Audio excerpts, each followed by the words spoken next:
a culpa é do Sarto, um jingle da campanha do André Fernandes. E aí parece que estão atualizando o jingle e vão trazer agora nova, a culpa é do Elmano. A oposição do Estado já definiu uma de suas estratégias para enfrentar o governador Elmano de Freitas nas urnas no ano que vem. Qual seja, tentar repetir no plano estadual o discurso que desgastou o então prefeito José Sarto no pleito de 2024. À época, o desafiante André Fernandes antecipou a divulgação de jingles que associavam o ainda pedetista a todo tipo de mazela da capital cearense. Do buraco na rua ao problema da segurança pública, cidadão sendo assaltado era culpa do Sarto.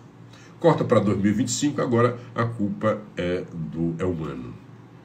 Priscila, aí ele levanta aqui uma coisa que eu só ouço falar hoje pela primeira vez, eu ouvi falar que o nome da vereadora Priscila Costa passou a circular como alternativa a uma candidatura ao governo em